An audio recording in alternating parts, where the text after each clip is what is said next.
There is a good chance you're leaving opportunity on the table when it comes to growing your business.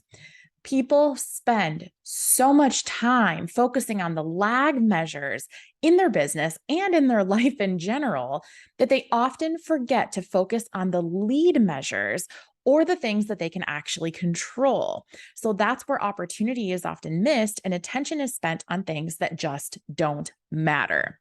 Many business owners get so wrapped up in the day-to-day operations that they hardly have enough time to focus on growth, let alone exponential opportunity. American businessman Keith Cunningham, he's most famous for making millions, losing it all, and then making it all back again. He once said that hell on earth would be meeting the man or woman that you were meant to be. That's why this is such an important topic, and that's why this is one to pay attention to. I'm Brittany Anderson, president and partner at Sweet Financial Partners out of Southern Minnesota, co-founder of Dare to Dream Enterprises, and co-founder of Ultimate Advisor Coaching. So through my business ventures, I've had the great opportunity to work with many successful business owners across all different industries. There were a few common themes that kept popping up regardless of the industry that the person was in. So things that some of the most successful individuals were doing, and quite clearly things that maybe the less successful or least successful were not implementing into their business. I was working with a business owner recently who engaged with me because they were on the absolute brink of burnout. With couple everything that's gone on in the last few years, they were at this odd point in their business where they were doing what they thought were all the right things. They had stated, what they wanted for their business. They had a targeted or niche clientele. They had a small but very capable team. Something, however, was still missing. No matter how hard they pushed, no matter what they tried to put in place, what projects they put on the table, they could not break through their current revenue barrier. So as we started peeling back those layers and really looking at what was going on, I vividly remember this gentleman, we'll call him Bill for the sake of his privacy. Bill said, Brittany, I'm so tired of the rat race. I'm so tired of feeling like I'm on the hamster wheel and I'm not getting anywhere. Maybe I don't need to grow. Maybe what I have is just enough because I'm just tired. I sat there in silence for a moment and I posed two questions back to him. I said, Bill, what you just said, do you really feel good about that?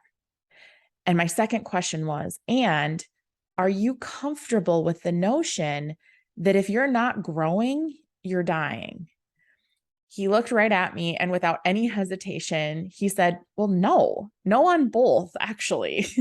So that's when we took what I'm about to talk to you about right now and started implementing these 5 simple strategies into his business one by one, not going through a state of overwhelm, taking it piece by piece. So you might be thinking, you have heard all the business strategies that there are out there. You know what you need to do, but the problem is that there's just not enough hours in the day to implement it. So unless I have a magic potion that adds more hours to the day, you might be sitting there going, there's really nothing you can tell me that I don't already know. You might be telling yourself that it's too hard to find good people right now, that maybe you've got the cash flow, you've got the revenue base to support and hire team members, but you can't find anybody. So while you're looking for that next level growth, it may not feel possible right now. At some point, you've probably listened to a bunch of different business building gurus, consultants, coaches, and you're hearing all of the same stuff regurgitated. The problem does not lie in your intelligence and your ability to know what you need to do. The problem is that the wrong things are often focused on. So we want to go through with you things that actually work and that you can tangibly implement. So the good news is that what I'm about to share, it doesn't require adding 10 more hours to the day. It doesn't require a whole new slew of new hires to get it done. There's no fancy softwares. There's no technical tools. In fact, it may require even less resources once you get this in place than what you're utilizing right now. And the best part of all of this is that regardless of the stage you're at in your business, these strategies can help you cross that bridge from where you are currently to where you actually want to be. So, here are the 5 strategies that the most successful business owners are deploying right now. Number 1 being defining what success looks like to you. Success has so many different definitions. You may have heard people say, get your vision done, make sure you're clear. Here is the why behind it. All right. So, if you're thinking about success and if you're comparing, let's just say, industry benchmarks, this is where people fall into a trap, because what success might mean to somebody else, to a colleague, to, a trusted partner, what success means to them may not be equivalent to what success means to you. So, while for, many people, maybe more revenue is what is going to be impactful, maybe that's what you need in order to add more capabilities. But for another business owner, another entrepreneur, maybe the revenue is not the focus right now, and freedom of time, or at least having some element of free time in general, may be what they're looking for and what they're striving for. So many people are walking around with no definition of what success really looks like for them, that it can lead you down the path to trying to pursue somebody else's definition of success. So, at that point, what is it all for? You want to create a clear game plan of what you want for your business, what you want for your life. And if you think about this, this is something that can apply both in and outside of your business, because there's another caveat here.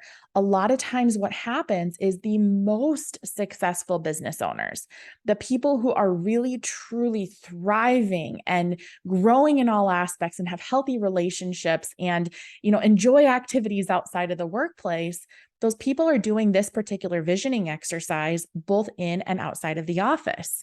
So they not only have a clear path for their business, but they have a clear path for their life. They know what they want, and they know that their business is a tool to help them get there, to help their team members get what they want, and in turn to help their customers and clients get what they want too. So it's this beautiful waterfall effect that not enough people are really diving deep enough into. So 2 great resources, again, because I'm giving you things that you can tangibly execute on. Number 1, great book by Cameron Herold. It's called Vivid Vision. Allows you to paint that detailed picture of all elements and aspects of your business and of your life in general, so you can bring the 2 together and get clarity. Another great tool is Traction, the book Traction by Gino Wickman. That's one that really gives you a clear path to how you can structure your business to not only move closer to your vision, but to have your entire team feel like they're part of something that's bigger than themselves. So those 2 resources alone, and again, no affiliation with either one of them, but those 2 resources alone can be monumental for your business if executed on. So again, make yourself a note right now to take action towards this, to actually get clear. The universe has a really hard time giving you what you want if you're not clear on what it is that you're aiming for. So that's the first thing that the most successful people are doing, is they're so deadlocked into their vision, but they understand they have to have flexibility in how they get there. They hold true to what the end result is or what the end goal is, but they have the freedom and flexibility to create their own path, to pivot along the way. Second is that the most successful business owners are embracing the who, not how mentality. So what this means, and a great context behind this, check out the book. It's by Dan Sullivan and Dr. Benjamin Hardy. Dan Sullivan is the creator of The Strategic Coach, and Dr. Ben Hardy is a renowned psychologist. He is an author. He is an absolutely brilliant human being. But they took a concept actually from marketing guru Dean Jackson and really peeled it back and broke it down to say, here's why we are asking ourselves the wrong questions. So think about this in your business and, maybe in your life in general. We often find ourselves asking, how do I do that? How do I accomplish this? How do I get there? How do I do whatever it is, insert whatever words at the end? When in reality, we should be asking ourselves, who can help me get what I want? Who can help fill this void? Who can actually be the expert on this given thing that I'm thinking I need to understand all the ins and outs in the house? For you, you might want to just know what time it is, not necessarily how the watch works. So if you think about it from this perspective, you can start by making a list of all the things that you're doing in your business. And then you need to start essentially ranking them. You can do them on a scale of, 1 to 3, 1 to 5. You can just put little stars. It doesn't matter. However your brain operates best, but start marking the things that are actually causing momentum forward in your business. And you can use this in your personal life as well. So you might be looking at things that maybe you're doing something that you could hire somebody for $20 an hour or $25 an hour that frees you up to bring on new clients, new long-term customers, regardless of your industry. And the great thing about this is that you're not saying that it's beneath you. That's not the mentality here. What it's saying is that you need to lean into your value and where you can provide the most impact, because there are people out there who would absolutely love that $20, $25 an hour, whatever that equivocates to, that actually thrive in that role, that love it, that's exactly what they're put on this earth to do, is to fulfill whatever gap it is. So maybe you're spending time, in the operations of your business or the accounting or the bookkeeping. And, it's just not where you should be putting your attention. But there's people out there that would love a job like that would thrive, that would feel complete coming to that every day. So those are the things you start thinking about. If you're raising a family and simultaneously growing a business like I am, that, or multiple businesses, that can feel overwhelming too. So again, it's this mindset of, maybe you grew up with a family that was like, we roll up our sleeves and we get stuff done. And you're at the point now where you're like, well, I could either do yard work for 2 hours every weekend, or I could take those 2 hours and spend them with my kids. So again, you start looking at opportunity cost on what is the most valuable use of your time at this point in your life. And then you start aligning your who's to fill those gaps. So what may feel like a cost is actually an investment into your future, because you're freeing up your time to do the things that you love most, that give you the most momentum, that give you the most progress towards your overarching goals, and that get you where you want to be. So again, embracing that who, not how mindset is absolutely exponential for your business, for your life, and for your success overall. Step number 3, or the third thing that the most successful business owners are doing, is they're making informed decisions. So this is based on analytics. This is based on numbers, but the most successful are also intermingling or commingling a little bit of gut instinct here. And this is what I mean. You need to have the hard facts in front of you, because a lot of times the business owner journey, that kind of roller coaster, there's a lot of emotion tied to it. So while you might be having a rough day, that might feel like a rough week, which if you go in the downward spiral, all of a sudden you feel like you've had a terrible month. And before you know it, everything's awful and you want to get out of your business. So it's keeping perspective to say, all right, so maybe we did lose that client or customer today. Or maybe my team member made a mistake, or maybe I screwed something up today in the office. It's putting yourself in check to say, okay, let's look at the true facts of our business. Here's what our actual retention rate is. So even with that lost customer, we're still at a 99 point whatever percent retention. Or maybe that mistake that was made, maybe that created somewhat of a negative client or customer experience in the short run. But the good in it is that particular mistake was then taken and turned into a learning experience so that others don't repeat it. That's a positive. That's an operational efficiency down the road. So again, you need to look at the things and keep true perspective based on actual metrics, actual numbers in your business, and make sure that you're focusing again on the things you can control. Another great example of this is that, so many times business owners can get busy and they'll do a quick glance at a P&L, looking at top line revenue, maybe not paying enough attention to the things that actually drive that revenue.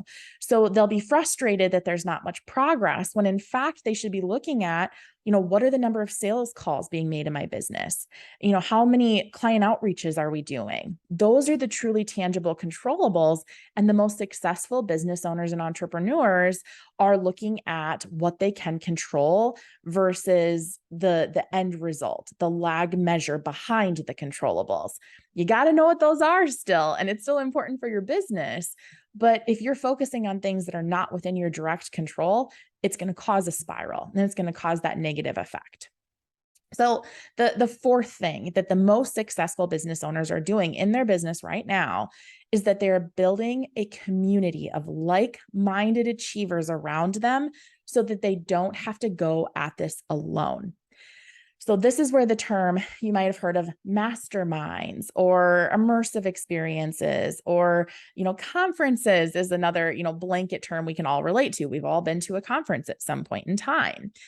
The thing here is that being a business owner and all that comes with it, all of the ups and downs and ins and outs and frustrations and glory moments and everything in between, it can often make you feel like you're on a lonely island. And, unless you have, a spouse or close friends or anybody who are in the same boat as you might feel like you're going at this alone. Because what happens is a lot of your problems, it becomes hard to relate to unless somebody is in a similar situation. So if you think about that, you might be striving for feedback. You might be looking for people to really be able to vet out some of the things that you're encountering. So you might feel like at times that you're that lone warrior forging forward, and that can give the illusion of, success or independence or whatever. But in reality, it just creates this lonely path, and one that may actually hold you back from your biggest potential and biggest opportunity. So make sure that you're putting yourself in the room with people that are even smarter than you, that have done even more than you have, that have accomplished even more than what you have done, so that you can actually lean on those people and get the insight you need to create a path of success, to create and build what it is you want to build within your business. This is such an essential thing. And again, the most successful business owners, they have these networks. They have these people to lean on, and they're not trying to be that lone warrior going at it alone. So the fifth, and maybe one of the most important or most non-obvious, we'll say, things that the most successful business owners are doing is that they understand and embrace the mindset that there is no such thing as an overnight success. There is a saying, I've shared it on our Dream Architect Life podcast. If you haven't gone and subscribed to that, you definitely should. It's on all the major platforms. But I said this in one of the podcasts, and I got comments back on this particular statement because it rang true for so many, regardless of your belief. So the quote was, God is in control, but he doesn't expect you to lean on a shovel and pray for a hole. What this means is that success takes work. Being able to accomplish and achieve the end goal that you want, it's going to take time and it's going to take effort. And anybody who is telling you anything different than that is quite point blank full of it. They haven't done it themselves. They haven't, gone on that path of really getting clear on that vision and putting in the work and making sure that they stay true to what it is that they want. So it's the adage of that whole 10-year overnight success. From the outside looking in, you may have popped up out of nowhere and they're like, wow, this person hardly had to do anything to get to where they are. When in reality, what the heck you've been doing for the last 10, 12, 15, 20, 30 years, however long that takes. So it's important to keep that perspective and know that this stuff doesn't happen overnight. It's not going to, just appear. Success doesn't just happen or come to people. You can't will it into fruition. You got to remember that, where you're putting your attention, what you're putting out into the world is what you're going to attract back. So make sure that you are focused on success, that you're willing to put in the work, that you're willing to surround yourself with the people that can help you potentially get there faster, but know that it's not going to happen overnight. So if you want more tips on building your definition of success, creating the life of your dreams, tune in to 6 essential ways to becoming even more resilient so that whatever comes your way, you are not only prepared, but you have the tactical resources to power through the biggest challenges that business owners face. Be sure to subscribe to our channel so that you're the first to know when any new content drops. Make sure that you like it. Make sure that you're sharing it with the other business owners in your life that could use a little insight, use a little guidance, and put some of these practices into play or enhance them from where they're at right now.